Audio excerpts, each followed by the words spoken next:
ಓಂ ಶಂ ಶನೇಶ್ಚರಾಯ ನಮಃ. ನಮಸ್ಕಾರ ಸ್ನೇಹಿತರೆ, welcome to VRL astro and Ayur 369 YouTube channel.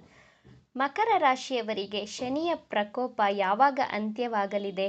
ಶನಿಯ ಸಾಡೆ ಮುಗಿದ ನಂತರ ಮಕರ ರಾಶಿಯವರ ಜೀವನದಲ್ಲಿ ಶನಿದೇವ ಯಾವ ರೀತಿಯ ಬದಲಾವಣೆಗಳನ್ನು ಕೊಡಲಿದ್ದಾರೆ? ನೀವು ಯಾವ ರೀತಿಯ ಬದಲಾವಣೆಗಳನ್ನು ನಿಮ್ಮ ಜೀವನದಲ್ಲಿ ನಿರೀಕ್ಷೆ ಮಾಡಬಹುದು? ಶನಿದೇವ ನಿಮಗೆ ಯಾವ ರೀತಿಯ ಲಾಭಗಳನ್ನು ಕೊಡಲಿದ್ದಾರೆ ಎಂಬಂತಹ ವಿಚಾರಗಳನ್ನು ಈ ವಿಡಿಯೋದಲ್ಲಿ ತಿಳಿಸ್ಕೊಡ್ಲಿದ್ದೇನೆ.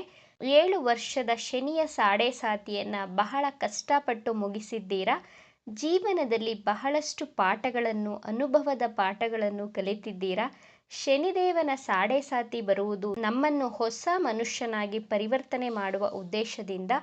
ಪ್ರತಿಯೊಬ್ಬರ ಜೀವನದಲ್ಲೂ ಸಾಡೆಸಾತಿ ಬರುವುದು. ಶನಿದೇವ ನ್ಯಾಯಾಧೀಶ, ದಂಡನಾಯಕ. ಶಾಲೆಯಲ್ಲಿ ಹೇಗೆ ಹೆಡ್ ಮಾಸ್ಟರ್ ಇರ್ತಾರೋ ಆ ರೀತಿ ಶನಿದೇವ ನಮಗೆಲ್ಲ ಹೆಡ್ ಮಾಸ್ಟರ್ ಇದ್ದ ಹಾಗೆ. ಮಕ್ಕಳು ಶಾಲೆಯಲ್ಲಿ ತಪ್ಪು ಮಾಡಿದಾಗ ಅವರ ತಪ್ಪುಗಳನ್ನು ತಿದ್ದಿ ತೀಡಿ ಪನಿಷ್ಮೆಂಟನ್ನು ಕೊಟ್ಟು ಆ ಮಕ್ಕಳನ್ನು ಮತ್ತೆ ಆ ತಪ್ಪುಗಳು ಮಾಡದಂತೆ ತಿದ್ದುವಂತಹ ಹೆಡ್ ಮಾಸ್ಟರ್ ಹೇಗಿರ್ತಾರೋ ಅದೇ ರೀತಿ ಶನಿದೇವ ನಮ್ಮ ಜೀವನದಲ್ಲಿ ಸಾಮಾನ್ಯ ಮನುಷ್ಯರಾಗಿ ನಾವು ಮಾಡುವಂತಹ ತಪ್ಪುಗಳನ್ನು ತಿದ್ದುತ್ತಾರೆ. ಜೊತೆಗೆ ಕಾಮ, ಕ್ರೋಧ, ಲೋಭ, ಮೋಹ, ಮದ, ಮತ್ಸರವೆಂಬ ಅರಿಷಡ್ವರ್ಗಗಳ ಬಲೆಯಲ್ಲಿ ಸಿಲುಕಿ ತಪ್ಪು ಮಾಡಿದಾಗ ಆ ವ್ಯಕ್ತಿಗಳ ಜೀವನದಲ್ಲಿ ಶನಿದೇವ ಕಷ್ಟಗಳನ್ನು, ಪಾಠಗಳನ್ನು ಕೊಟ್ಟು ಪಾಠಗಳನ್ನು ಕಲಿಸಿ ನಮ್ಮನ್ನು ಹೊಸ ಮನುಷ್ಯನಾಗಿ ಪರಿವರ್ತಿಸಿ ನಮ್ಮಲ್ಲಿ ತಾಳ್ಮೆ, ಶಿಸ್ತು, ಶ್ರದ್ಧೆ, ಸಂಯಮ, ಜೀವನದ ನೀತಿ ಪಾಠಗಳನ್ನು ಕಲಿಸೋದಿಕ್ಕೆ ಬರ್ತಾರೆ. ಯಾರು ಈ ಶನಿಯ ಸಾಡೆಸಾತಿಯ ಸಮಯದಲ್ಲಿ ನಿಮ್ಮನ್ನು ನೀವು ಪರಿವರ್ತನೆಯನ್ನು ಮಾಡಿಕೊಳ್ತೀರೋ ಅಂತಹವರಿಗೆ ಶನಿದೇವ ಒಳ್ಳೆ ರೀತಿಯ ಶುಭ ಫಲಗಳನ್ನು, ಲಾಭಗಳನ್ನು ಕೊಟ್ಟು ನಿಮ್ಮ ಲೈಫಲ್ಲಿ, ನಿಮ್ಮ ಜೀವನದಲ್ಲಿ ಸುಖ ಸಮೃದ್ಧಿಯನ್ನು ಕೊಟ್ಟೇ ಕೊಡ್ತಾರೆ. ಮಕರ ರಾಶಿಯವರು 7 ವರ್ಷದ ಕಠಿಣ ಸಮಯವನ್ನು ಮುಗಿಸಿದ್ದೀರಾ. ಇನ್ನು 6 ತಿಂಗಳು ಬಾಕಿ ಇದೆ. ಶನಿದೇವ ಮಾರ್ಚ್ 29ಕ್ಕೆ ಕುಂಭರಾಶಿಯನ್ನು ಬಿಟ್ಟು ಮೀನರಾಶಿಯನ್ನು ಪ್ರವೇಶ ಮಾಡಿದಾಗ ನಿಮ್ಮ ಸಂಪೂರ್ಣ ಸಾಡೆಸಾತಿಯ ಸಮಯ ಅಂತ್ಯವಾಗಲಿದೆ. ಸಾಡೆಸಾತಿ ಮುಗಿದ ನಂತರ ಶನಿದೇವ ನಿಮ್ಮ ಮಾತಿನಲ್ಲಿ ಒಂದು ಸೌಮ್ಯತೆಯನ್ನು, ಮಧುರತೆಯನ್ನು ಕೊಡ್ತಾರೆ. ಯಾರ ಜೊತೆ ಹೇಗೆ ಮಾತನಾಡಬೇಕು ಎಂಬುದನ್ನು ಕಲಿಸಿರ್ತಾರೆ, ನೀವು ಕಲ್ತಿರ್ತೀರ. ನಿಮ್ಮ ಆರೋಗ್ಯ ಉತ್ತಮವಾಗುತ್ತದೆ. ನೀವು ನಿಮ್ಮ ಆಹಾರ ಕ್ರಮದಲ್ಲಿ ಶಿಸ್ತನ್ನು ಕಲಿತಿರ್ತೀರ. ಯಾಕಂದರೆ ಸಾಡೆಸಾತಿಯ ಸಮಯದಲ್ಲಿ ಆರೋಗ್ಯ ಸಮಸ್ಯೆಗಳನ್ನು ಎದುರಿಸಿ ನೀವು ಫುಡ್ಡಲ್ಲಿ ಡಿಸಿಪ್ಲಿನನ್ನು ಕಲ್ತಿರ್ತೀರ, ಆಹಾರ ಕ್ರಮದಲ್ಲಿ ಶಿಸ್ತನ್ನು ಕಲಿತಿರ್ತೀರ. ಆದ್ದರಿಂದ ಸಾಡೆಸಾತಿಯ ನಂತರ ನಿಮ್ಮ ಆರೋಗ್ಯದಲ್ಲಿ ವೃದ್ಧಿಯನ್ನು ಕಾಣ್ತೀರಾ. ಸಂಬಂಧಗಳಿಗೆ ಗೌರವ ಕೊಡುವುದನ್ನು ಕಲಿತಿರ್ತೀರ. ಒಬ್ಬ ವ್ಯಕ್ತಿ ನಮ್ಮ ಜೊತೆ ಇರುವಾಗ ಆ ವ್ಯಕ್ತಿಯ ಬೆಲೆ ನಮಗೆ ಗೊತ್ತಾಗೋದೇ ಇಲ್ಲ. ಆ ವ್ಯಕ್ತಿ ನಮ್ಮ ಜೀವನದಿಂದ ದೂರ ಆದಾಗ ಅವರ ಬೆಲೆ, ಅವರ ಮಹತ್ವ ನಮಗೆ ತಿಳಿಯುವುದು.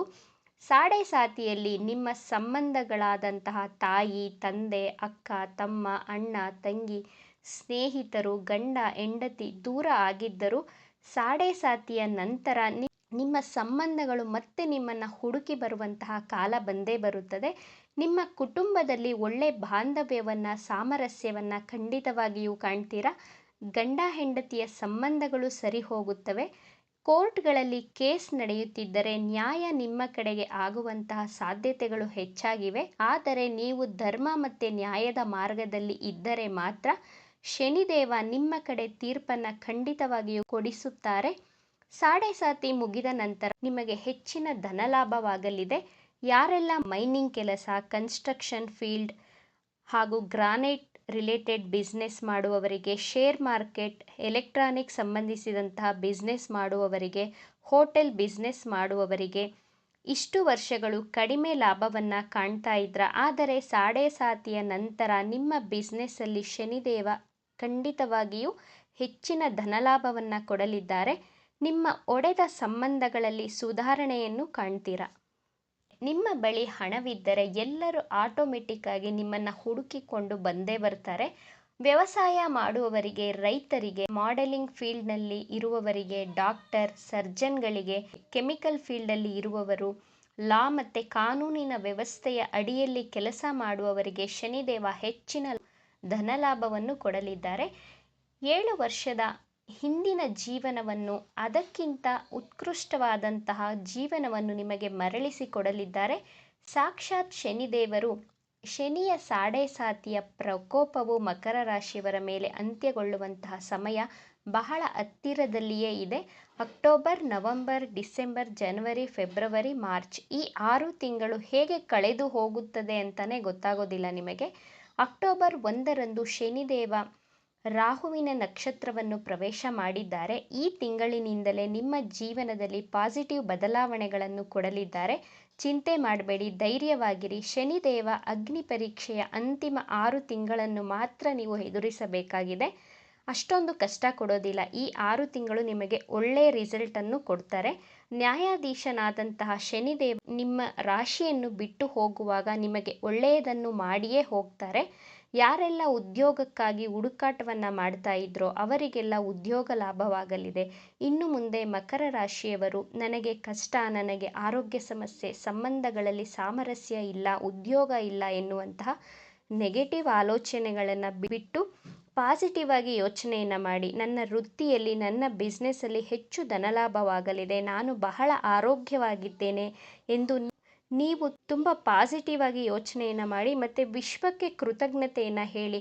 ಯೂನಿವರ್ಸ್ಗೆ ನಾವು ಥ್ಯಾಂಕ್ಸನ್ನು ಹೇಳಬೇಕು. ದೇವರು ನಮಗೆ ಏನನ್ನು ಕೊಟ್ಟಿದ್ದಾರೋ ಅದಕ್ಕೆ ನಾವು ಧನ್ಯವಾದಗಳನ್ನು ಅರ್ಪಿಸಬೇಕು. ನಾವು ಅದನ್ನು ಬಿಟ್ಟು ನಮ್ಮ ಹತ್ರ ಏನಿಲ್ವೋ ಅದನ್ನು ಕೊಟ್ಟಿಲ್ಲ ಅಂತ ನಾವು ಬ್ಲೇಮ್ ಮಾಡ್ತೀವಿ ದೇವರಿಗೆ, ಅದು ತಪ್ಪು. ದೇವರು ನಮಗೆ ಏನನ್ನು ಕೊಟ್ಟಿದ್ದಾರೋ ಅದಕ್ಕೆ ನಾವು ಕೃತಜ್ಞತೆಯನ್ನು ಖಂಡಿತವಾಗಿಯೂ ಅರ್ಪಿಸಬೇಕಾಗುತ್ತೆ. ನೀವು ಲೈಫಲ್ಲಿ ಪಾಸಿಟಿವ್ ಆಗಿಯೇ ಯೋಚನೆಯನ್ನು ಮಾಡಿದಾಗ ಜೀವನದಲ್ಲಿ ಎಲ್ಲವೂ ಪಾಸಿಟಿವ್ ಆಗೇ ಆಗುತ್ತದೆ. ನಿಮ್ಮ ಆಲೋಚನೆಗಳಲ್ಲಿ ಖಂಡಿತವಾಗಿಯೂ ಪರಿವರ್ತನೆಯನ್ನು ಮಾಡಿಕೊಳ್ಳಿ. ನವೆಂಬರ್ 14ರ ನಂತರ ಶನಿ ಗ್ರಹ ವಕ್ರಗತಿಯನ್ನು ಬಿಟ್ಟು ನೇರ ಚಲನೆಯನ್ನು ಪ್ರಾರಂಭಿಸಿದಾಗ ನಿಮ್ಮ ಬ್ಯಾಂಕ್ ಬ್ಯಾಲೆನ್ಸ್ ಹೆಚ್ಚಾಗಲಿದೆ. ಕಮ್ಯುನಿಕೇಷನ್ ರಿಲೇಟೆಡ್ ಜಾಬ್ ಮಾಡುತ್ತಿರುವವರಿಗೆ ಶನಿದೇವ ಹೆಚ್ಚಿನ ಧನಲಾಭವನ್ನು ಕೊಡಲಿದ್ದಾರೆ. ಶನಿದೇವ ಲಾಭ ಕೊಡುವುದು ನಿಧಾನ, ಆದರೆ ಒಂದು ಸಲ ಲಾಭವನ್ನು ಕೊಟ್ಟರೆ ನೀವು ಸಾಕು ಸಾಕು ಅನ್ನುವಷ್ಟು ಕೊಡ್ತಾರೆ. ಸುಖನೇ ಆಗಲಿ, ದುಃಖನೇ ಆಗಲಿ, ಕಷ್ಟನೇ ಆಗಲಿ ಲಾಂಗ್ ಟೈಮ್ವರೆಗೂ ಲಾಂಗ್ ಲಾಸ್ಟಿಂಗ್ ಆಗಿ ಕೊಡ್ತಾರೆ ಶನಿದೇವರು. ಶನಿದೇವ ಬಹಳ ನಿಧಾನವಾಗಿ ಚಲಿಸುವಂತಹ ಗ್ರಹ. ಆದ್ದರಿಂದ ಲಾಭ ಕೊಟ್ಟರು, ನಷ್ಟ ಕೊಟ್ಟರು ನಿಧಾನವಾಗಿ ಲಾಂಗ್ ಟೈಮ್ವರೆಗೂ ಕೊಡ್ತಾರೆ. ಸಾಡೆ ಸಾತಿ ಮುಗಿದ ನಂತರ ಯಾರೆಲ್ಲ ಮಾನಸಿಕವಾಗಿ ಇಷ್ಟೂ ದಿನ ಕಷ್ಟಗಳನ್ನು, ಅವಮಾನಗಳನ್ನು, ನಿಂದನೆಗಳನ್ನು ಎದುರಿಸ್ತಾ ಇದ್ರೋ ಅವರಿಗೆಲ್ಲ ನೆಮ್ಮದಿಯ ಜೀವನವನ್ನು ಕೊಡ್ತಾರೆ. ನಿಮ್ಮ ನಿಂತು ಹೋದಂತಹ ಕೆಲಸ ಕಾರ್ಯಗಳು ಮುಂದುವರಿಯಲಿದೆ. ನಿಮ್ಮ ಜಾಬಲ್ಲಿ, ಪ್ರೊಫೆಷನಲ್ಲಿ ಪ್ರಾಫಿಟನ್ನು, ಪ್ರಮೋಷನ್ಗಳನ್ನು ಕಾಣ್ತೀರಾ. ಅಂತ್ಯದ ಶನಿ ಎಲ್ಲ ಮಕರ ರಾಶಿಯವರಿಗೂ ಒಳ್ಳೆಯದನ್ನೇ ಮಾಡಿ ಹೋಗೋದು, ಆದರೆ ನಿಮ್ಮ ಕರ್ಮಕ್ಕೆ ತಕ್ಕಂತಹ ಪ್ರತಿಫಲಗಳನ್ನು ಕೊಡ್ತಾರೆ. ಶನಿದೇವನ ಅನುಗ್ರಹಕ್ಕಾಗಿ ಮಕರ ರಾಶಿಯವರು ಈ ಉಳಿದಂತಹ 6 ತಿಂಗಳಲ್ಲಿ ಯಾವುದಾದರೂ ಒಂದು ಶನಿವಾರ ಕಪ್ಪು ಕಂಬಳಿಯನ್ನು ವಯಸ್ಸಾದವರಿಗೆ, ಭಿಕ್ಷುಕರಿಗೆ ಅಥವಾ ವೃದ್ಧಾಶ್ರಮಕ್ಕೆ ದಾನವಾಗಿ ಕೊಡಿ. ಸಾಧ್ಯ ಆದರೆ 11 ಕಪ್ಪು ಕಂಬಳಿಯನ್ನು ದಾನ ಮಾಡಬಹುದು. ನಮ್ಮ ಕೈಲಿ ಅಷ್ಟು ಅನುಕೂಲ ಇಲ್ಲ ಅನ್ನೋದಾದರೆ 1 ಅಥವಾ 5 ಕಂಬಳಿಯನ್ನು ನೀವು ದಾನ ಮಾಡಿ. ಶಾಸ್ತ್ರದಲ್ಲಿ ದಾನಗಳಿಗೆ ಹೆಚ್ಚು ಮಹತ್ವವನ್ನು ಕೊಟ್ಟಿದ್ದಾರೆ. ನೀವು ಶನಿದೇವರಿಗೆ ಪೂಜೆ ಮಾಡದಿದ್ದರೂ ಪರವಾಗಿಲ್ಲ, ಆದರೆ ಅವಶ್ಯಕತೆ ಇರುವವರಿಗೆ ಆಹಾರ, ವಸ್ತ್ರ, ಕಂಬಳಿ ಈ ರೀತಿ ದಾನಗಳನ್ನು ಕೊಟ್ಟಾಗ ಶನಿದೇವ ನಿಮ್ಮ ಮೇಲೆ ಬಹಳ ಪ್ರಸನ್ನರಾಗುತ್ತಾರೆ. ಆದ್ದರಿಂದಲೇ ಶನಿದೇವನನ್ನು ಕರ್ಮಫಲದಾತ, ನ್ಯಾಯಾಧೀಶ ಅಂತ ಕರೆಯುವುದು. ಇದರ ಜೊತೆಗೆ ಪ್ರತಿ ಶನಿವಾರ ಹನುಮಾನ್ ಚಾಲೀಸವನ್ನು ತಪ್ಪದೆ ಪಠಿಸಬೇಕಾಗುತ್ತೆ ನೀವು. ಮಕರ ರಾಶಿಯವರೇ, ಇವತ್ತಿನಿಂದಲೇ ಪಾಸಿಟಿವ್ ಆಗಿ ಯೋಚನೆಯನ್ನು ಮಾಡಿ. ನಿಮ್ಮ ಕಷ್ಟಗಳಿಗೆ ಶನಿದೇವ ಅಂತ್ಯ ಆಡುವಂತಹ ಸಮಯ ಅತಿ ಸಮೀಪದಲ್ಲಿಯೇ ಇದೆ. ಕತ್ತಲು ಮುಗಿದ ನಂತರ ಹೇಗೆ ಬೆಳಕು ಬರುತ್ತದೋ ಅದೇ ರೀತಿ ನಮ್ಮ ಜೀವನದಲ್ಲಿ ದೇವರು ಕಷ್ಟಗಳನ್ನು ಕೊಡ್ತಾ ಇದ್ದಾರೆ ಅಂದರೆ ಮುಂದೆ ಒಂದು ಬೆಳಕಿನ ನಿರೀಕ್ಷೆ ಖಂಡಿತವಾಗಿಯೂ ಇದೆ ಅಂತ ನಾವು ತಿಳ್ಕೋಬೇಕು. ದೇವರು ಖಂಡಿತವಾಗಿಯೂ ಬೆಳಕಿನ ಕಿರಣವನ್ನು ನಿಮ್ಮ ಬಾಳಿನಲ್ಲಿ ಕೊಡ್ತಾರೆ ಅನ್ನುವಂಥ ನಿರೀಕ್ಷೆಯನ್ನು ಇಟ್ಕೊಂಡು ಪಾಸಿಟಿವ್ ಆಗಿ ಜೀವನವನ್ನು ನಡೆಸಬೇಕಾಗುತ್ತೆ. ನಾವು ಸಂತೋಷವಾಗಿರಿ, ಇವತ್ತಿಂದಲೇ ತುಂಬ ಖುಷಿಯಾಗಿರಿ. ಈ ವಿಚಾರಗಳು ನಿಮಗೆ ಇಷ್ಟ ಆಗಿದೆ ಅಂತ ಭಾವಿಸ್ತಾ ಇದ್ದೇನೆ. ಇಷ್ಟ ಆಗಿದ್ದರೆ ನಮ್ಮ ಚಾನಲನ್ನು ತಪ್ಪದೇ ಸಬ್ಸ್ಕ್ರೈಬ್ ಮಾಡ್ಕೊಳ್ಳಿ. ಈ ವಿಡಿಯೋಗೆ ಒಂದು ಲೈಕ್ ಕೊಡೋದನ್ನು ಮರಿಬೇಡಿ. ಈ ವಿಡಿಯೋವನ್ನು ನಿಮ್ಮ ಫ್ರೆಂಡ್ಸ್ ಆ್ಯಂಡ್ ಫ್ಯಾಮಿಲಿ ಗ್ರೂಪಲ್ಲಿ ಹೆಚ್ಚು ಶೇರ್ ಮಾಡಿ. ನಿಮ್ಮ ಅಭಿಪ್ರಾಯಗಳನ್ನು ತಪ್ಪದೇ ಕಮೆಂಟ್ ಮಾಡಿ. Thank you friends.